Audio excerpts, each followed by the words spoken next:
probably have told gentlemen up here it takes the Greg Abbott managed to get water spilled all over it, so we fixed it for you. Well, I appreciate not starting the interview with dumping a glass of water. Yes. So welcome. So how's Washington, D.C.? Insane.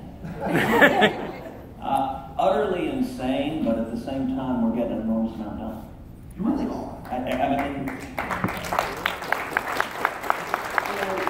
We had Erick Morgan here yesterday from the American Fuel and Petroleum Association talking about just the rollback of CAFE standards and deregulation. And the House and the Senate have played a good part of that, rolling back a lot of the prior regulations from the Obama administration. And it's amazing when you look at the growth of the economy over the last year, roll back regulations to do and tax cuts. There's a dissonance between the insanity of the political fighting, the tweets back and forth, the insults, the headlines that I think after a while everyone tunes out. And then the substance of what we're getting done. And the substance of what we're getting done, I think has been really remarkable. Well, when we started last year, we had a Republican president, Republican majorities in both houses. That's rare. I went back and looked in the last 100 years. That's happened 4 times. Since World War II, we've had only 8 years with a Republican president and Republican majorities in both houses. The Democrats have had it for 40. We've had it for 8. And so this was a moment where we would either step up, come together, deliver on our promises, or miss the opportunity potentially for years or decades thereafter. To my mind, the big 4 priorities for the new administration, the new Congress, were tax cuts, reg reform, Obamacare, and judges. And as we sit here a year and a half into it, I think it's remarkable just how much we've been able to deliver on each of those 4. And I think we need to keep at it and keep working to deliver on the promises. One of the things I've asked a lot of candidates and elected officials here is on the issue of this deficit that we're incurring for this year, $1 trillion.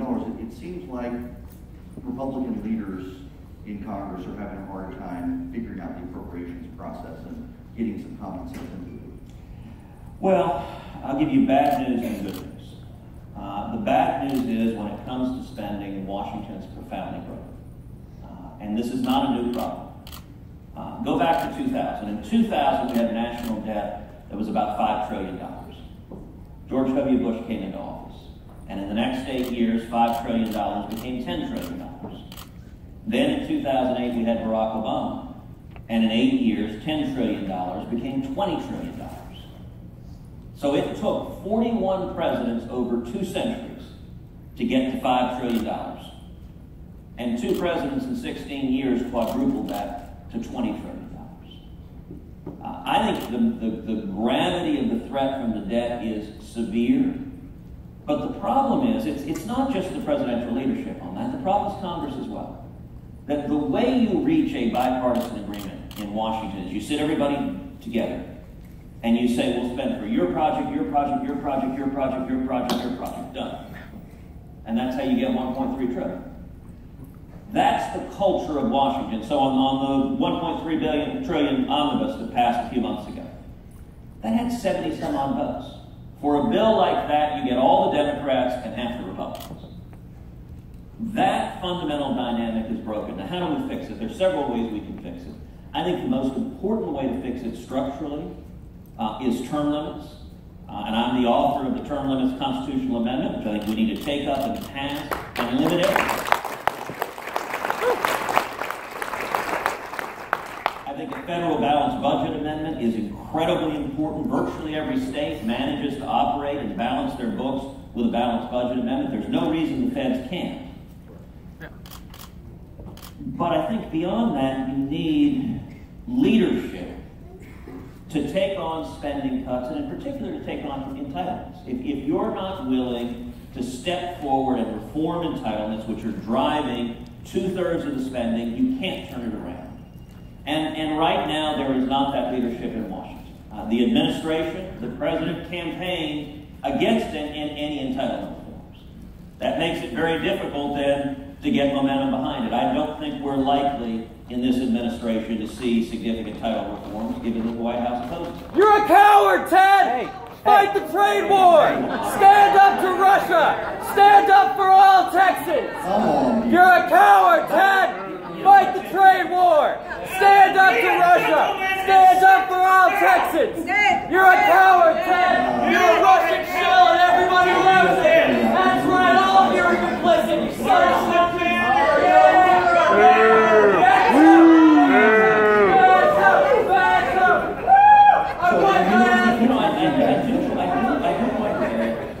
If anyone could maybe buy a protester like that in dictionary. Because the word coward, it reminds me of the Princess Bride. You keep on using that word. I don't think it means what you think it means.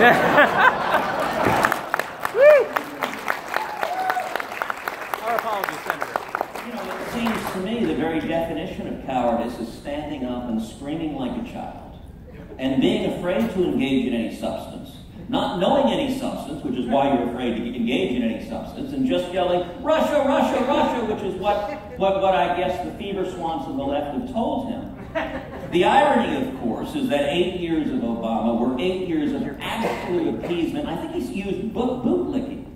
We saw 8 years of bootlicking for Vladimir Putin. They reset the relationship with that button. Which they spelled reset incorrectly. Yes. and you want to talk about collusion. You know, our friends, the networks, actually have Russia collusion of the president on live feed.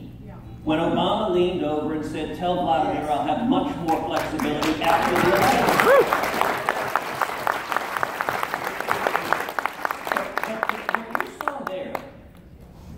It's not about Russia. That young man, bless his heart,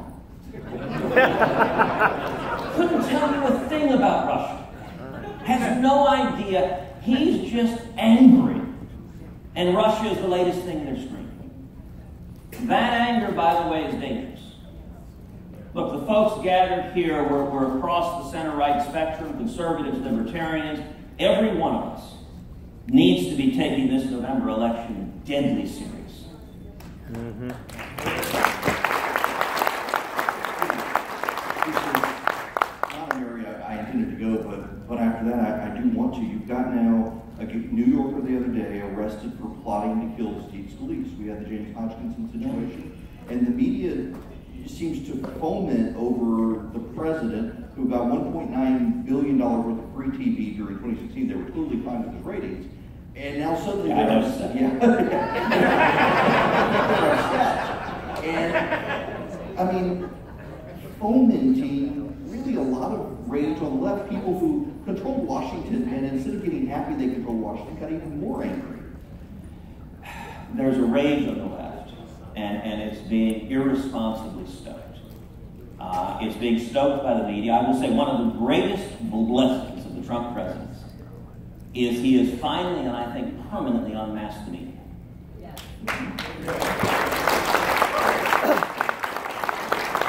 Do you remember when there used to be people that would get on TV and try to argue in a gravelly voice, but there's no bias in media?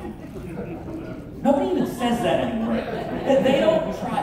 They are so foaming at the mouth, unhinged.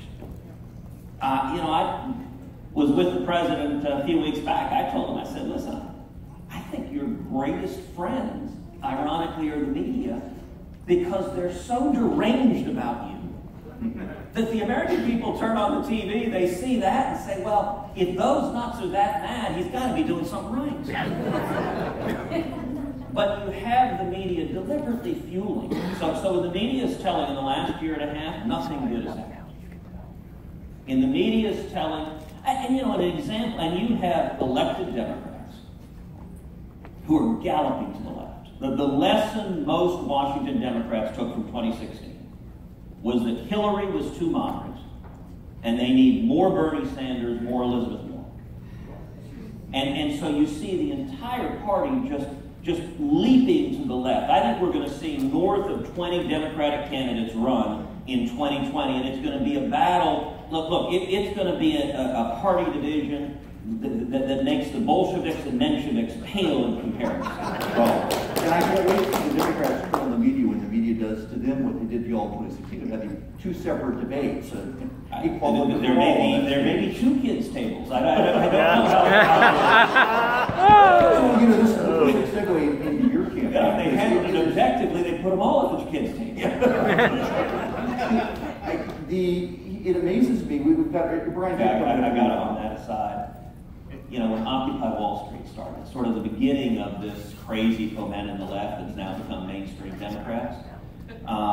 If you remember Occupy Wall Street, they were creating a mess everywhere they were, and I was doing Kennedy, and I mentioned that some of the protesters were defecating on police cars. And I said at the time, even my 4-year-old knows not to poop in the streets. And I have to tell you, Caroline, it so happened, was watching it at the time, came back and found it hysterical. She said, "Daddy said poop on television."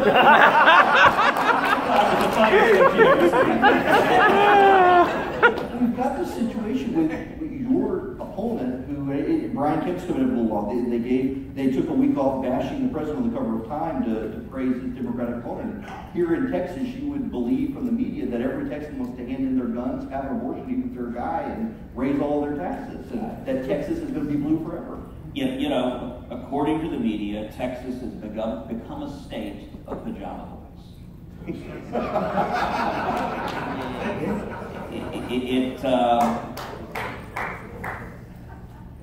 I was doing an interview recently, don't ask me why, with GQ, who is doing this soon-to-be published glowing profile on my Democratic.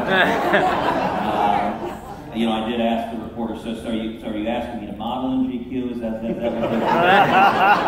what or just to have the snippet so you could say you quoted me and then have everything else? And I actually explained, I said, you know what?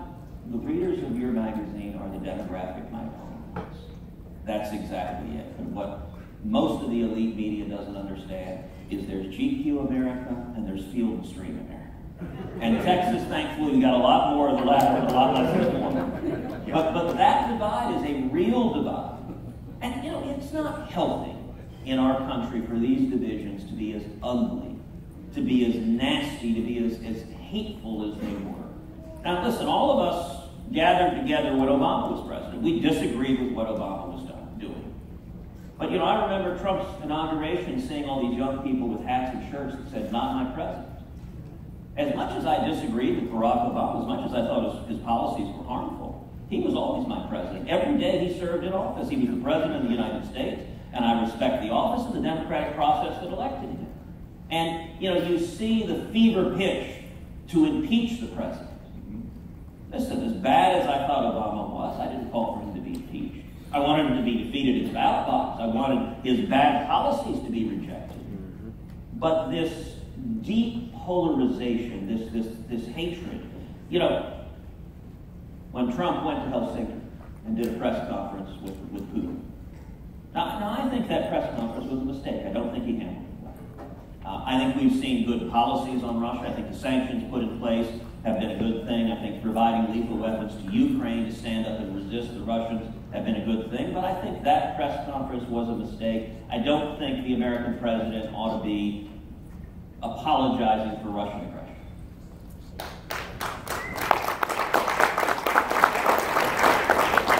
That being said, the Democratic response to it was thoroughly unhinged.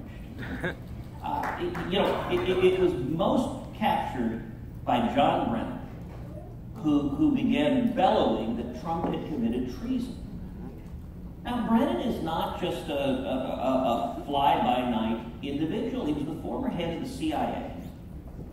Treason is a capital crime defined in the United States Code and punishable by death.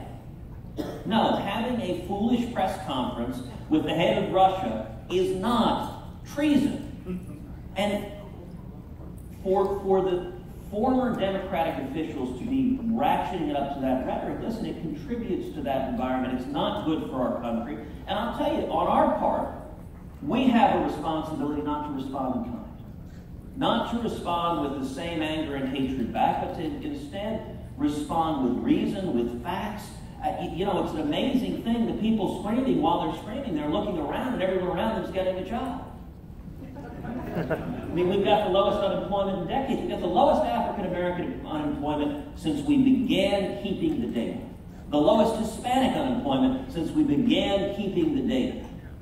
That substance matters, and so I think we need to be happy warriors, cheerful and have fun with it. You know, I remember I was on Twitter the other day, and I saw a Twitter handle of a woman whose name was Ted Cruz ate my son.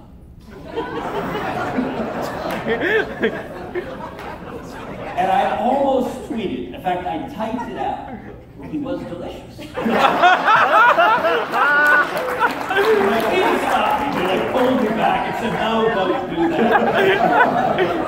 Just lighten up and have some fun. According to Austin Powers, baby is the other white meat. Get me! Yes.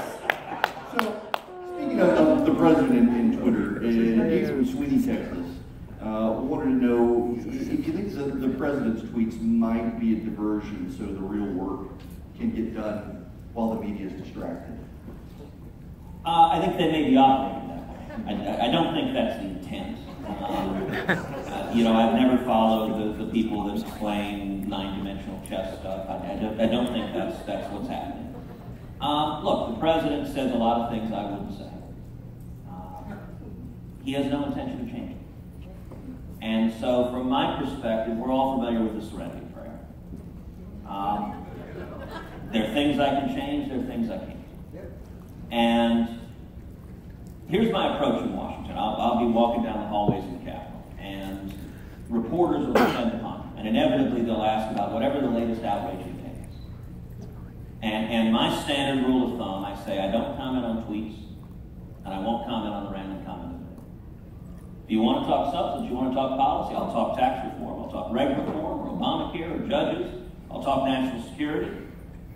But now, what I'm not going to do is go out and defend the indefensible. I think there's some Republicans who are just clowning themselves and defending things that we shouldn't be defending. Yep.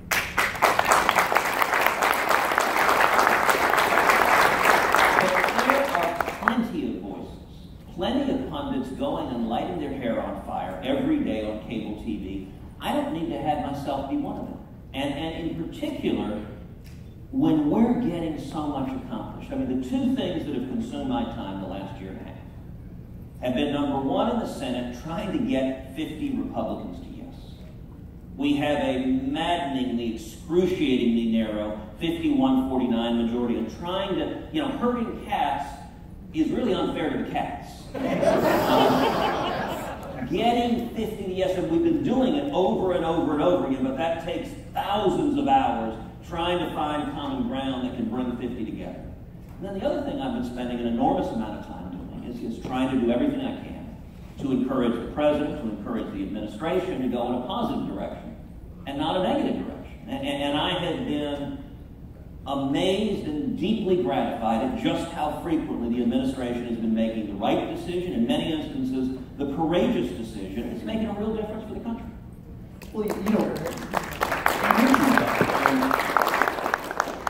Stephanie from the Woodlands brings up the issue of net neutrality and the great work that Jeep Pye has done rolling it back, and yet there are some Republicans in the Senate who wanted to work with the Democrats to bring it forward. And it seems like while we're having these fights and these distractions and the media lights up over whatever the president's tweeted that day, the regulatory reform, the rollbacks, things like repealing net neutrality, we're really making conservative progress. And now we've got the Brett Kavanaugh decision coming up. So you look at reg reform across the board, just about every federal agency has had major victories pulling back job-killing regulation. Whether it was net neutrality at the FCC, whether it's the Waters of the United States rule, whether it is the so-called Clean Power Plan. I mean, all of these were immensely damaging regulatory rules that were costing thousands upon thousands of jobs. Those victories are important, and they're moving forward every day. When I talk to members of the cabinet, reg reform is among the first words out of their mouths. When I talk to Texas business leaders all the time, if they're running into a regulatory roadblock, you know, it used to be under the Obama administration, I'd write a letter saying this rule doesn't make any sense, and the reason you'd write a letter is because the administration didn't care what we had to say, so you just sort of make the point publicly to at least have some catharsis of saying it. You know, now, if there's a rule that doesn't make any sense, I pick up the phone and call the county secretary and say, look, this rule, if there's a rule in question that doesn't make sense, doesn't remove the barriers and let people create jobs. And we've had tremendous success. You know, I'll give an example of an announcement that came just recently that concerns right here, Austin, Texas, which is the Army locating the Army Futures Command here in Austin.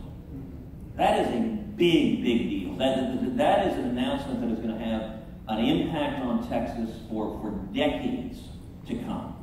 And you know, it was the final process. It was down to Austin. North Carolina was very much in the mix. Boston was very much in the mix. And I spent a fair amount of time with the Secretary of the Army, the Undersecretary of the Army, making the case this needs to be in Austin.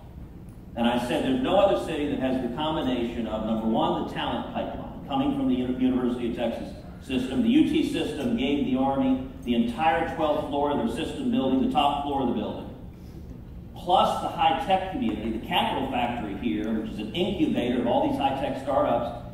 The Army Futures Command is going to have 25 to 30,000 square feet there so that the Army leadership is working there with the tech entrepreneurs, combined with Texas's love of and support for the military.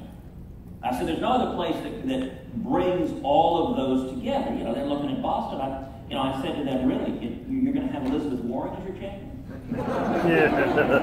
And I confess, they laughed out loud. I mean, and that announcement, it means here in Austin 500 jobs immediately. But the Army Futures Command is tasked with modernizing the entire U.S. Army, how the Army fights wars in the future, what weapon systems we use, what strategy we use, how we engage in the changing war field. And the impact for Austin also is one of the points one of the senior Army guys made to me. He said, you know when you're at Dulles Airport outside D.C. and you see all these high-tech companies, defense contractors that have grown up around that, he said, that's going to happen to Austin within 10 years. Because if you're a startup business engaged in new technology that you want to have be part of where the Army's going in the future, it ain't rocket science that you're going to be near where the decision makers are making that are assessing the various options. So that was a big, big victory for Texas. And for Austin, and that's something where in the Obama administration, I almost surely would have written some public letters and they would have located it, who knows where, but it wouldn't have been here in Texas. So I'm gratified at the decisions that are being made in the agencies that are having a big and positive impact on Texas and on jobs. So last question for you here as we wind down. You do have campaign this year. Yeah. The media would love to say that you're going to be beat, and Greg Abbott said that Texas is going blue. About slightly less than half the crowd is from Texas. Will be voting for it. Majority of the crowd here, they're from other states, but what can they do for Ted Cruz? Well, let me answer that in two parts. Let me start by saying we do have a real race, and we are taking it deadly serious. My opponent in the race, Congressman Beto O'Rourke, usually in Texas when a Democrat runs in a general election, they at least pretend to run to the ballot. They at least pretend to be moderates. That's not happening. He is running hard to the left. He's running like Bernie Sanders, far to the left. So on taxes, he voted no on the tax cut and wants to repeal it and raise everyone's taxes. On regulations, he supports the Obama job-killing regulations that hammered the living daylights out of Texas, that hammered oil and gas and energy and farmers and ranchers in Texas. On health care, he supports Obamacare, and not only that, wants to expand it to full-on socialized medicine to put the federal government in charge of your health care. On guns, he's tweeted out to the world how proud he is that he has an F rating from the NRA. Not a D-, not a D and F. I promptly retweeted it.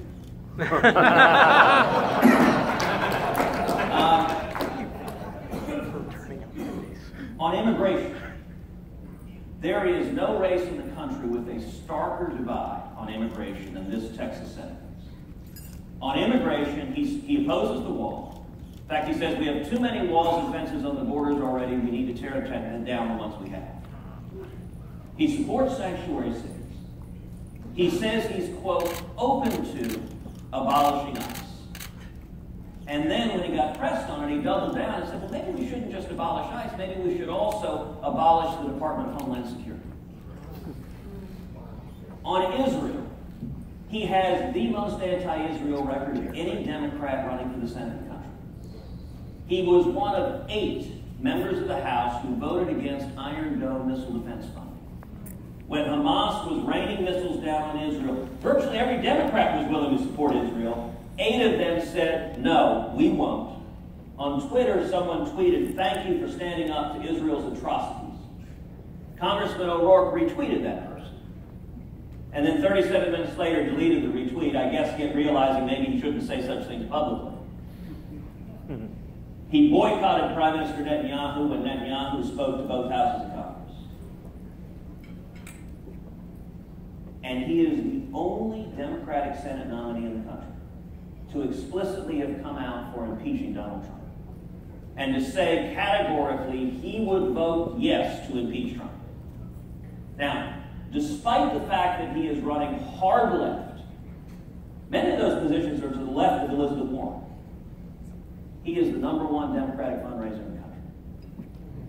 And he is outraising us in this race substantially. Last quarter, Q2 of this year, we raised $4.6 million, the most of any Republican senator in the country. We're working hard. He raised $10.4 million in the same quarter. More than 2x, nearly 3x. If we continue on the current pace, in the next 90 days, between now and Election Day, we're going to be outspent badly. He's already raised more money than any Democrat running for Senate in the history of Texas. We're going to see tens of millions of dollars of attack ads coming at us, and we will be outspent. And the hard left is energized and angry. Now, the biggest challenge I have in this race, Eric, is complacency. People say all the time, oh, come on, it's a Texas re-elect. How could you possibly lose? Well, in an ordinary cycle, that might be true.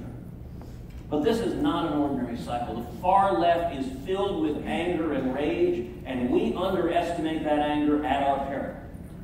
In 2016, Trump carried Texas by just over 8 points. That is the identical margin that he won Ohio by. Nobody thinks of Ohio as a bright red, unshakably conservative state. The margin in Texas was identical. All it takes for us to lose is Democratic turnout to go up 5 to 10 points, and Republican turnout either to stay steady or go down slightly. And we wake up and suddenly this whole state, the low taxes, the low regulations, the jobs, the freedoms we have, this whole state can flip blue like that. So you ask, what can people do? People can do a lot of things. This is a room of people with megaphones. This is a room of people who know how to speak and drive discussion and drive debate. The first thing you can do is speak up. The left is howling from the mountaintops. That rage animates and unites them. We need to speak on the other side. Everyone here could speak out about the contrast in this race. I don't think there's another Senate race in the country with a clear contrast of records and principles. And for Texas, the good news in Texas is there are a lot more conservatives than liberals. If we turn conservatives out, we'll be fine in Texas. But there were 3 polls came out in the Texas Senate race this week. One showed it as a 6-point race. One showed it as a 4-point race. One showed it as a 2-point race. Now, there's reason to be skeptical of those polls. But 3 polls in a row showing it in the low to mid single digits ought to be a cause for concern for everyone. So what can everyone do? You can speak out. You can contribute. You know, I mentioned we're getting outraised 2 to 1. And by the way, that's mostly small dollar. What happens is every time the president says something or tweets something, thousands of Bernie Sanders supporters, their heads explode. And they go online and they give $50 or $100 to every Democrat they can find. When Congressman O'Rourke came out for impeaching the president, I guarantee you he raised millions of dollars in the next 72 hours. As liberals all over the country said, yes, yes, yes, that's what we want. J Street, the big anti-Israel PAC, has formally endorsed him, has raised $185,000 for him. By the way, he's going around claiming that he doesn't take anything from PACs. Apparently, one exception is if you're a rabidly anti-Israel PAC, then it'll take your $185,000. That anger and energy is dangerous. And on our side, I'll tell you, I feel a particular responsibility in Texas. Because in 2018, I'm at the top of the ballot. If we do our job, and there are a lot of activists here that know exactly how to identify, mobilize, turn out conservatives, and collectively we do our job, we'll do fine up and down the ballot. We'll win congressional races, we'll win state legislative races, we'll win judicial races. But if we don't do our job, and the danger is not a bunch of conservatives voting Democrat, the danger is they stay home. That they're demoralized, they're less energized, they're bickering, they're unhappy about this or that or the other, and they just stay home. And it doesn't take that many staying home for that margin to flip. If we don't do our job, we're not only at risk in this Senate race, we are at risk of suffering massive losses up and down the ballot. There's 7 Texas congressional Republicans outraised by their Democrats. The energy and fury on the other side is dangerous, and we need to treat it deadly seriously. And I will say a final logistical point to all of the activists here, which is that the Senate is in session all August.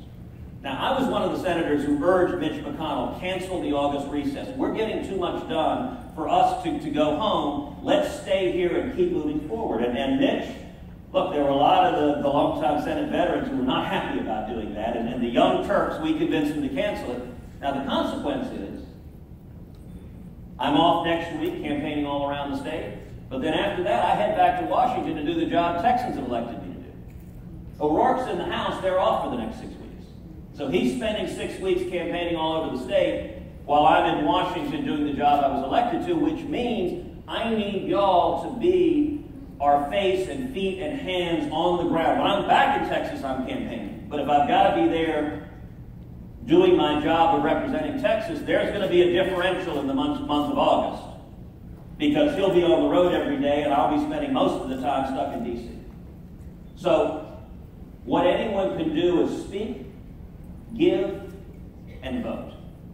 Mobilize voters to come out, to energize, and volunteer. You know, we've got an app you can download on your phone that will let you call from your house. Even if you're not a Texan, by the way, download the app. We have conservatives all over the country that are calling. Our app will dial up target voters in Texas that you can call and say, listen, this election really matters. Will you please come out and vote? And the multiplier effect, the amplifier effect of the men and women in this room is enormous. And so I just want to close by saying thank you. Thank you for being patriots and for believing in freedom so much that you pour everything you have into defending, because you're defending your freedom, my freedom, our kids' freedom. You're defending the country, and it's a real privilege to be standing and doing so beside you. Senator Cruz, thank you.